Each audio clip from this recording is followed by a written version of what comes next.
Hello, how you doing? How is everybody? Are you all out here? Oh, I am in my new space that we set up for my um when I did that class with Oprah. If you didn't hear, I did a class with Oprah. It was very intimidating. And we made this set of hello, Hope, and hello, Mia, and the stale banana, even though you are not stale, and Melissa. And let's see who's here on I don't see who's here on Facebook on my new dashboard. Oh, we've got Emma and Cheryl and Hannah. Um, and we have the stale banana says, "What's up?" Laura, hang on, we're still doing a few technical things. There's always technical stuff to do in the world, you guys. That is the thing. We can do miraculous stuff, but it all requires a lot of know-how. And Facebook, I love you. Oh, hello, Amelia on Facebook, and Crystal, and now I can see you, and Lucky, and Ginny, and Laura. And we have Alex, and Art and Beauty, and we have Jackie, and we have Rose, and Darren, and Catherine, and another Catherine. Ooh, so many Catherines. That would be a good memoir for me. I've known so many Catherines in my life, and they were all amazing. So little time. So many Catherines, so little time. That's from Rowan. I'm so happy you're all here, and we've got over 100 folks on FaceTime. That's my cue to start. Alrighty.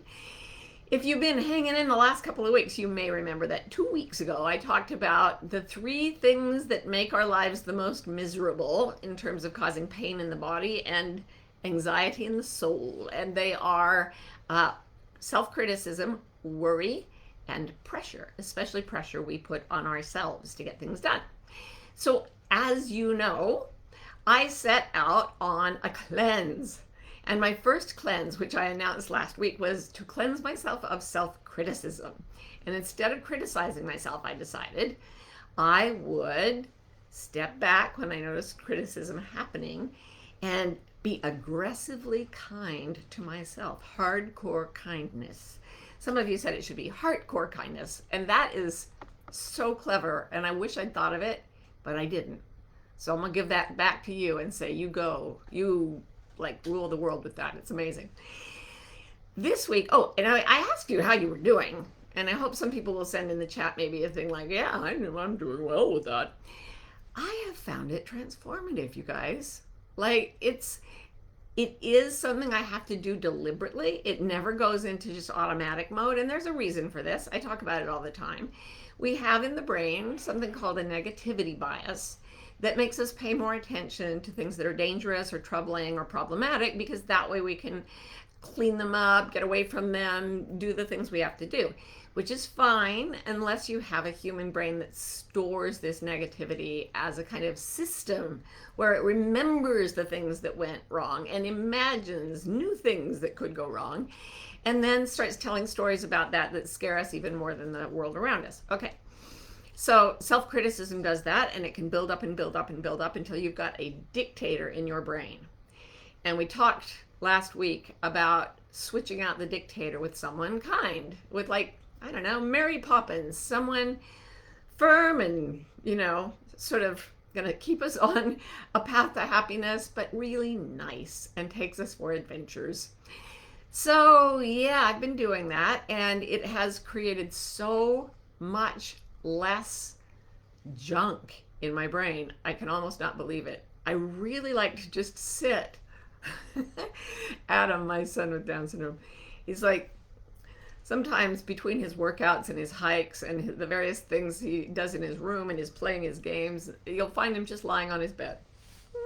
And you'll say, Adam, what are you doing? You bored? He's like, no, I'm relaxing. And you say, oh, you want to do something else? No, I'm relaxing. And this is a man who has no painful thoughts in his head. So when he relaxes, he's just enjoying himself. This last week, I honestly can say I've been enjoying being myself, which is, it's always got its wonderful points. I'm very, very blessed. But just to continuously enjoy being myself it's getting much, much better. So I'm still on my no self-criticism cleanse, but this week I wanted to add in component 2, worry. So I hope you guys have brought your worries with you. I'm sure you have. We take them everywhere we go, don't we?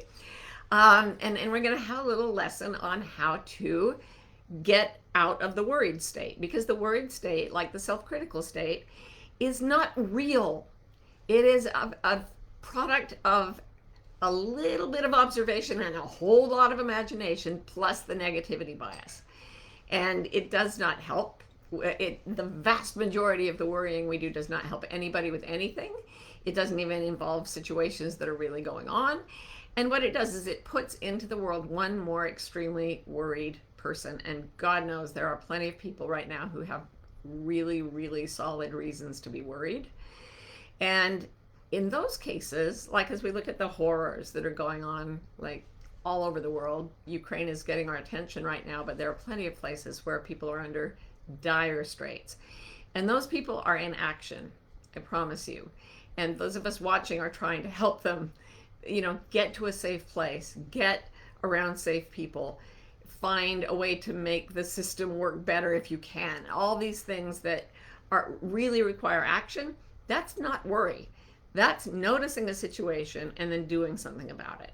So my friend Gavin de Becker, the expert on fear, says worry doesn't create, he says real fear, clean fear, doesn't create a feeling, it creates action. If you're afraid of something and you're not acting, there's no action implication, that's just worry. And it wears you down, it turns your nervous system, you might as well take a cheese grater to your nervous system. It is not good for you. Keeps you awake, makes you miserable, destroys your health, sustains neuroplastic pain, all this stuff. So I, this week, have been studying up the last few days to say, what will I talk to the folks on the gathering room about when we discuss a worry cleanse? Yes, we're going to try to get away from worry. And this is what I found. First of all, if you are worrying, you are in a state of fight or flight.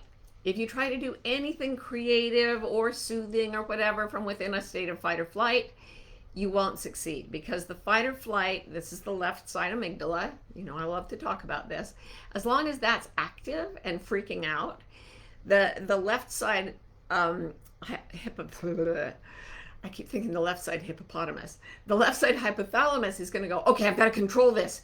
And then it shoots back another fear impulse to the amygdala, which shoots more fear into the hippocampus and not the hippocampus, the hypothalamus. The hippopotamus. You don't want a frightened hippopotamus in your head. I learned that in South Africa. Enough said. Mic drop. Now, if you go in at the moment that you're really panicking, there's not much constructive work you can do, because that little cycle on the left side of the brain will just eat up every ounce of your energy and attention. So what you do at that point is you create the same sense experiences that you would offer to a frightened animal. So if if it's a thunderstorm and your dog is freaking out because he's afraid of thunder, you don't try to teach him to sit, stay, roll over, play dead. You just calm him down. And this is what you need to do with your own frightened self. So I have been listening online to people who just whisper positive affirmations to me. And I do this at night, because that's when my brain is it goes, and then it will hit a worry, and I'll wake up again, which is why I've had insomnia for a lot of my life. But lately I've been putting on these recordings, and they're specifically meant to stimulate something called the autonomous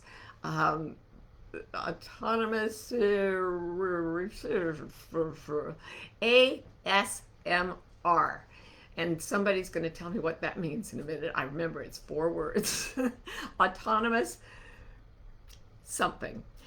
Ro is looking it up for me. Anyway, what this is it's a nerve reaction, and I seriously think that it evolved to help babies go to sleep when someone's holding them in a dangerous situation, because it happens on the back of your neck. And not everybody has it, but I've always had this. When I hear a certain type of vocal sound, and especially a whispered sound, I get these delicious little tingles on the back of my neck. Anybody else had this? And it goes up and down into your scalp. And it's so soothing that it makes you just want to be really still and then like extend your head like this and get really quiet and close your eyes, and typically it puts people to sleep. So I've been listening to these things. I put them on my phone and stick them on the pillow by my head, and somebody's whispering to me as I sleep, everything's fine, you're okay, it's all gonna be okay. And then in the morning I listen to the Bob Marley song, which I put as the title of some of the lyrics I put in the title of this gathering room session. Every little thing's gonna be all right. I sing that song. Every little thing is gonna be all right. Don't worry. So if you sing and say those words, if you hear them whispered as you go to sleep, I really recommend the ASMR stuff, because it's a physiological response that it's very bizarre how it calms you down and puts you to sleep. So that's my recommendation. And then you sing songs and then you lower your breath. We've talked about just plain physiological things you can do. You lower your breath rate. That's the first thing. You get your motions slower and lower. Lower the tone and volume of your voice. Try looking softly around the room. Soften everything. All of this is to get your left hemisphere to give up its little cycle of worry and take a breath. Now at this point, when you're starting to relax a little, I have been out online researching what are the 3 top things you can do to alleviate worry. Well, I didn't find them. I found the 3 top things that people do when they are worried, because the negativity bias means that's what gets written down. So I have here the top 3. I have a little note that I made to myself. And what I've been doing is just turning around these 3 tendencies that make people feel worried. If you've done the Byron Katie work, Byron Katie, my favorite spiritual teacher, she likes to take a negative statement, something that's frightening us, and then turn it around to the exact opposite to see if the exact opposite might be true. I don't know if you can hear it, but my dogs are freaking out because no one is up there being calm and stimulating ASMR in the back of their necks. Okay, so what do people do?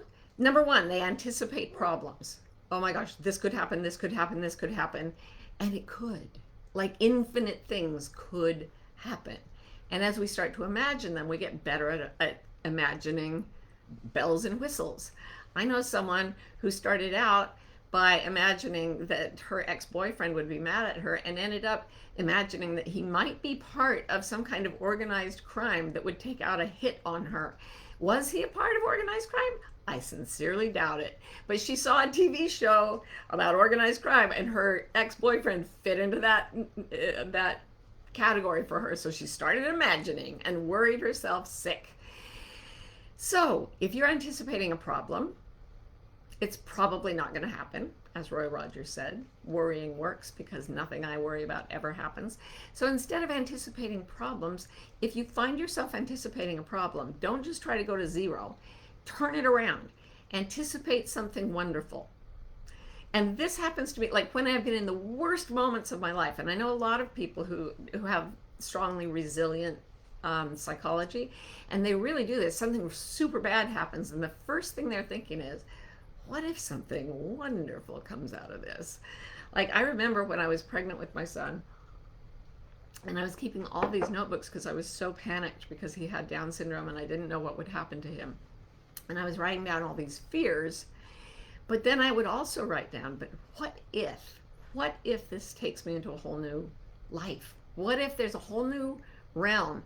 True, I did become psychic a little bit during that pregnancy. Not so much anymore, but during that pregnancy. And that made me think, okay, maybe, just maybe, the whole world is way more magical than I thought. What might happen in that world? And I sent my imagination to anticipate these amazing things that were no more unlikely than the awful things I was imagining, and they made me feel better. So there you go. And yes, When they sent me the copy of my book that I wrote about that experience, the first hardcover copy, it was a picture of a woman walking through a field of snow, and it showed her from the back. So that was me. And there was a light around her, and I was like, holy smokes. While I was writing in my journal, I never really imagined anything as wonderful as getting copies of my own brand new book published by a real publisher in the mail. But look what's happening now. That's what came of it. So the great adventures that I'd imagined actually came true more than the problems. Okay, the second thing is focusing on negative events, negativity bias. Focus on the positive events. That's pretty simple. It's as old as count your blessings, which has been a strategy since biblical times as far as we know. People who sit around counting their blessings feel better than people who sit around counting the curses. I saw this one movie on happiness, a documentary. They went looking for the happiest people in the world. And one of the happiest groups were these Siberian trappers. They're hunters. They live by hunting and trapping in the woods of Siberia in the taiga, which is desolate, freezing, terrifying. And there's this one scene where this man, he's been out checking his traps, and he's got his dog with him, and he's got a little tin cup that's all bashed up. And he makes a fire with flint, and he makes a little bit of tea in the cup, and he's sitting in this endless, dark, snowy thing. And he's sipping his tea, and he's going, oh my God, tea, a fire, a dog. I mean, how much goodness can one person get? He's just like so focused on the positive, and it just lifts you up watching him. So when you find yourself focusing on the negative, let that be a trigger to turn around and notice something positive. There is something positive, I promise you. And finally, posing what if questions is one of the characteristics of worry. But what if this happens? What if that happens? And again, turn it around. What if something amazing happens? What if everything turns out great? Well, what if I get to meet, what if I meet someone wonderful tomorrow? What if I get a new friend? It's the same strategy 3 times, because it's the same strategy for worry 3 times. Anticipating problems, focusing on negatives, and posing what if questions. Just turn them around. Anticipate joys, focus on the positive, and say, what if something great is happening? What if something awesome goes down next week?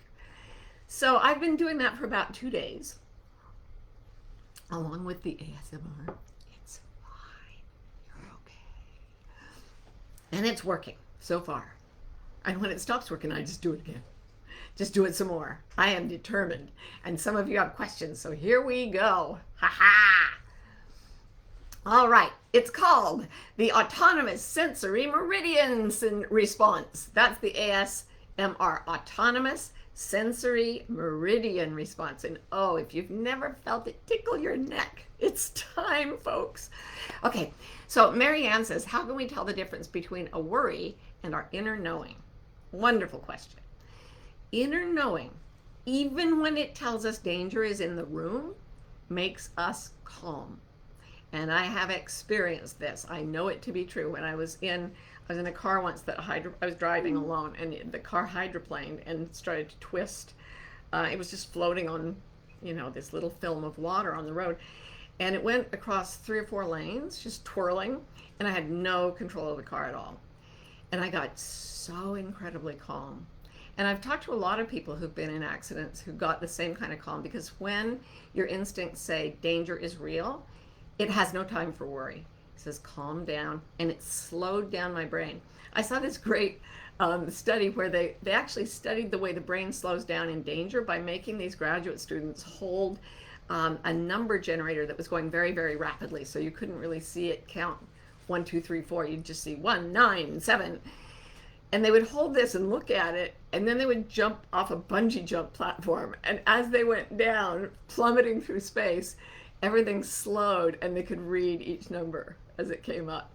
So the brain literally slows down when you're actually in danger, and it will tell you very calmly, this is what you do now. I've talked to soldiers who have felt this in combat. It's really miraculous, and it gives, if you hold it right, it gives you more trust. So in my case, it's like, oh yeah, you're supposed to take your foot off the brake, turn in the direction of the skid so that your wheels can, like all my driver's ed stuff came right back. Just That's how you know that your inner self is speaking to you. It's calm. And it had an action implication for me. If you're anxious and that's not your inner knowing. Never. All right. So, Dr. Donna says, is there any time when worry is a good thing? I often think worry gets me motivated. If I worry someone is angry, I'm more likely to get something done, but I hate the worry part. Here's the other thing. Yeah, the worry part hurts and is nasty. And I don't like, as Daffy Duck once said, I'm not like other people. I don't like pain. It hurts me. So I don't like worry. It hurts me. And what I would ask you is, if you're motivated by worry that someone is angry at you, are you really doing what's coming from your heart's desire, or are you doing something to placate other people? In the last couple of gathering rooms, I've talked about how I heard from Luis Mojica, a wonderful somatic therapist, that there are 4 responses to fight or flight. One is run away, flight. One is fight. One is freeze. Maybe they won't notice me. And the last one is fawn. And this is a social response where if someone is dangerous, because the most danger that comes to us in our lives comes from other human beings. So if someone is dangerous, we fawn on them, and we get, very people-pleasy, and we know exactly what to do, whatever that person wants us to do. But my whole last book that I wrote is about how that fawning response, that doing what you're pressured to do, takes you away from your true nature so that you don't even know what's right for you. And that will increase your fear, because now your true self is going, why did you abandon me for that idiot? What? And so yeah, use that. That's a good thing if you're getting stuff done and making a living by worrying and pleasing others. But consider taking some time off that and saying, if I were not worried at all that someone's mad at me, what would I do then? Okay, Catherine, so many Catherines, so little time. Hi, Catherine. She says, I have constant worry about illness for myself and others, as we've experienced so much death due to illness in our family. Yeah, I totally understand that. And let's face it, death is very, very frightening and happens not only to us, but all our loved ones. And that is, whole huge books have been written on the idea that all of human psychology is the denial of death, to quote Becker. So this is the most scary thing of all.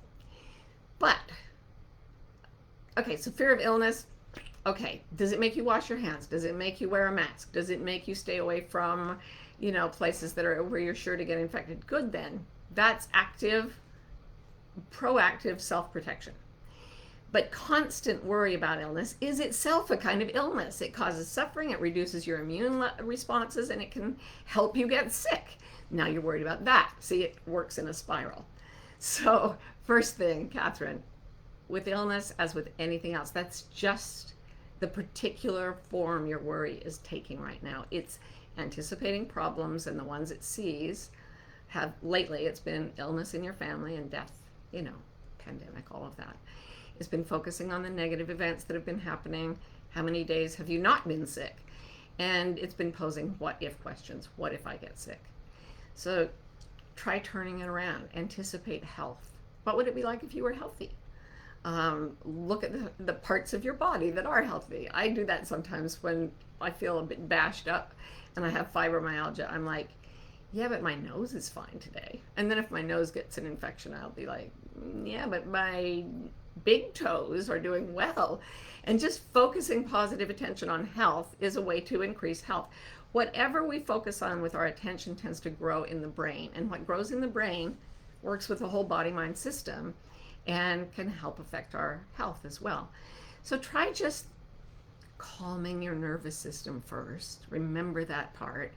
And then gently introducing turnarounds. But the calming comes first, Catherine. If you're constantly worried, you got to calm down the left side of your brain first. So try ASMR.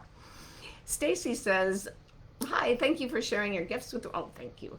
I wonder if I'm in a worried state. I am not able to remember these skills to do. Is there a mini step to switch out of worry? Yes, indeed. I would use the first step is to reduce your breathing rate, and just say, you're okay, you're okay, you're okay. There's a beautiful song by a singer called Nightbird, and she was dying of cancer. And she wrote this beautiful song where she just sings over and over, it's okay, it's okay, it's okay, it's okay. If you're lost, we're all a little lost, and it's okay. And that way she died recently, she passed away, but she made her illness into a time of greater wisdom, greater sweetness, and more life. You know, how are you going to spend this one wild and precious life if you're going to spend it worrying? Maybe just spend your time saying, it's okay, it's okay. It's especially nice if you can calm down an animal or a child. It helps you calm yourself down too. Okay, Becky said there are lots of good videos for ASMR on Instagram too. Awesome textures and colors to watch that are calming. Wonderful things to just, keep your nervous system so jolly. I have a daughter who loves to watch people just mixing paint colors. It's awesome. Okay, and Lisa says, I'm currently having trouble with people I care about worrying about me, also a pattern in my childhood. How do I separate from their worry while remaining in connection with them? I said this spontaneously to someone the other day, and she said, oh, I'm gonna write that down. I thought, oh, good. I said, your loved ones, they have to have suffering and worry in their life. It's part of the human experience. It's part of what gives us wisdom and compassion. So if your loved ones are worried, that's for them. That's their birthright. Take your hands off it. Let them have it. And then you can do the same things with them that you're doing with yourself. It's okay. Every little thing's going to be all right. Imagine good things. What is good in the room? What is good in my life? What if something wonderful happens? If they don't like you talking that way, that's okay. Let them have their worry. They'll suffer until they get over it or not. But you don't need to go there with them. And you can be the one in the room feeling great while they worry about you. And there's really nothing you can do to take their birthright of worry away from them. But they may want to follow your example. Who knows? Okay, by the way, trying to control them, not a thing. Not going to happen. So take your hands off that too. All right. So Jet Jody says, can Martha speak to a scenario where bad things happened in a childhood? This is tiny print. Since your system knows bad things can happen, it knows that if it happens, you'll go on. Sorry, I don't have my glasses. Read that out for me, Ro, would you? Can Martha speak to a scenario where bad things happened in childhood? Since your system knows bad things can happen, is it knowing that it happens, you'll go into clean fear and act? Oh yeah, so she's asking, something bad happened to you in childhood, so you know that bad things can happen. But she says, if your system, can you know that if something bad happens, you'll go into clean fear and be able to act, and that will calm you down? Yes, that is exactly right. You learn to trust yourself, and if you've had a terrible childhood, again, you can say, oh gosh, that proves that bad things can happen, and to me specifically, and you can get really focused on that. Or you can say, I have incredible spider senses because I was raised in a crazy, dangerous environment. Again, Gavin de Becker, who's great at keeping people safe, grew up in one of the least safe places you can imagine. Check out his book, The Gift of Fear, if you want to read about a really terrible childhood. And he's constantly focused on how safe he is. And he keeps other people safe because his instincts, his intuition is honed by the experience of danger. So yay, you have a superpower. Good job. All right, just a couple more. Tracy says, do we worry about the bad things so that it protects us and lessens the shock and pain? That is the ostensible reason. One of my friends used to say, I'm inoculating myself against disappointment by just assuming things will go wrong. And she would say this humorously because she knew it wasn't true. Imagining bad things does not protect us from bad things. It makes us more likely to experience the bad things, and even before the bad things happen, we're already suffering. So that is the ostensible logic behind worry. This will help, but it doesn't. It doesn't. Put this on your phone at night. It doesn't have to worry. Everything's okay. No, it's not. There's nothing productive in worry. I've been looking and I haven't found it. Jessica, final question, says, what do I do when my soul doesn't believe everything is going to be all right? because of, uh, gosh, this is, hang on. What do I do when my soul doesn't believe everything is going to be alright because of so many bad outcomes in the past? When I use things like that to calm myself, my soul seems to feel mocked. So she says, it doesn't believe that everything's going to be all right because so many bad outcomes in the past make her feel like I'm mocking my soul when I say everything's going to be all right. I'm mocking my soul because it's not true. Well, first of all, I know we're over time, but I'm going to slow down my voice and lower my vocal tone because to write that question, you have to be in a state of some pain, some suffering. And I have great respect and compassion for anybody who's feeling that way. So I don't want you to feel attacked when I say that the soul, your soul, really truly knows that everything is going to be all right. You're not mocking your soul when you say that. You're trying to find access to it. But your mind feels mocked.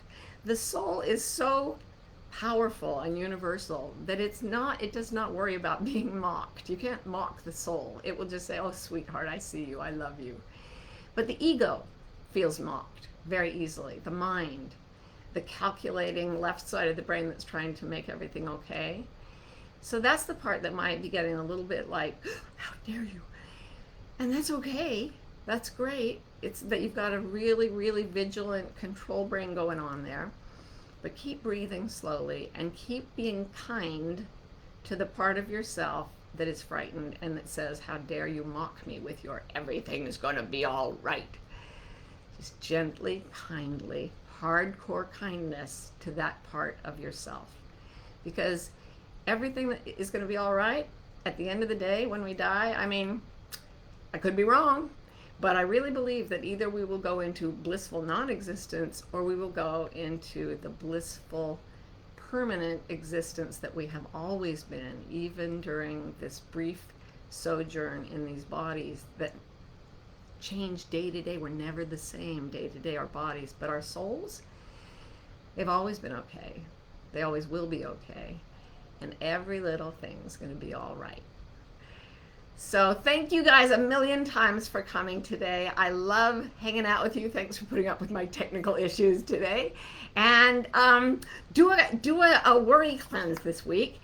And we'll see how it comes out when we have the gathering room next week. Mwah, mwah, mwah, mwah, mwah.